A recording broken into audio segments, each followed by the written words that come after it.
The words cut through the laughter like glass. Everyone froze for a half a second, and then the room erupted in cheers. Glasses clinked. Someone shouted, "About time!" I just sat there, watching my brother grin like a man who had just won something. Dad's face was blank, unreadable. But I knew he'd been cornered. I didn't ask questions. I didn't protest. I stood up, excused myself, and walked outside. The night air was cold against my skin. I pulled out my phone and made one call. 10 minutes later, the screaming started. I should explain, this wasn't just a house. It was my father's home, the place he'd built with his own hands before my brother and I were even born. The place Mom took her last breath. When she died, I moved back in to help Dad. My brother didn't. He was too busy building his real estate empire. He'd show up on holidays, all charm and expensive gifts, then vanish again. For years, Dad told me, "Don't worry, the house stays in the family." I believed him. 3 months ago, I started noticing changes. My brother visiting more often. Private conversations between him and Dad in the study. Documents pulled out, then hastily tucked away when I entered the room. One night, I overheard them.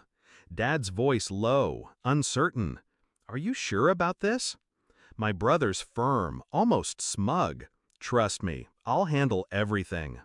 That was the moment I knew he was moving pieces I couldn't yet see.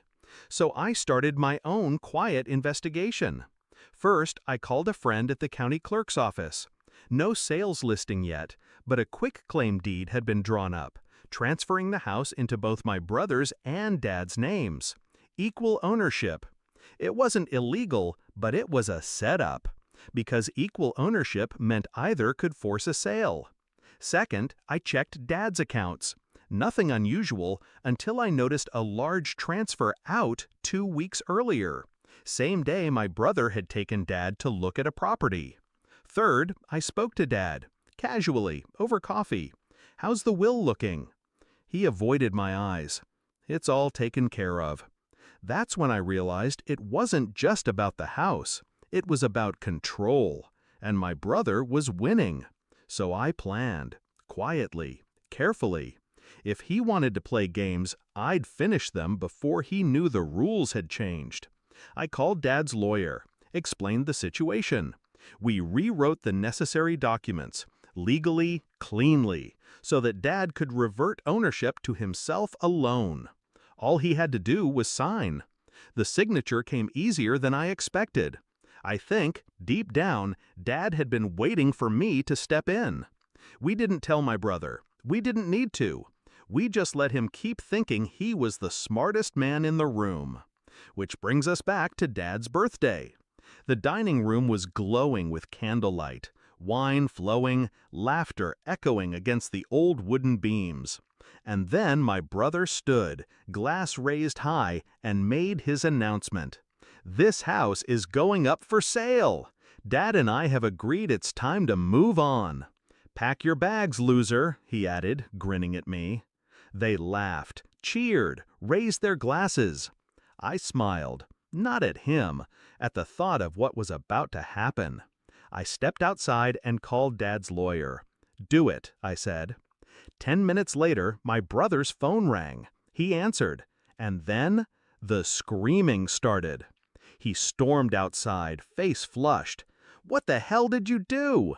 I tilted my head. "Me? Nothing. But you might want to check the county records." He was already shaking his head. "It's illegal." "It's binding," I cut in. "Dad signed last month. You're off the title. The house belongs solely to him again." His mouth opened, closed. The perfect salesman suddenly speechless. Inside, I could hear the murmurs. Family members peeking out the window, watching the golden child unravel. "You tricked him," he spat. "No," I said, stepping closer. "I protected him. From you." He tried to recover, to turn it into a joke, but the party was over for him. No more toasts, no more cheers. only whispers he couldn't quite catch. Dad came outside then, standing beside me.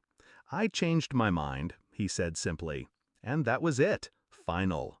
My brother left before dessert, didn't even say goodbye. Later that night, Dad and I sat in the living room. The fire crackled. The house felt warmer somehow. "Thank you," he said quietly. I didn't need thanks.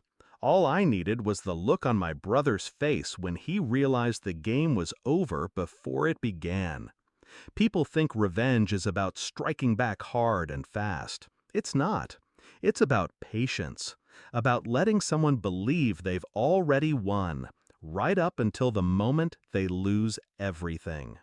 And that night, as the laughter returned to the house, I knew one thing for certain. You don't get to throw me out of my own family's home, not while I'm still here to answer the door.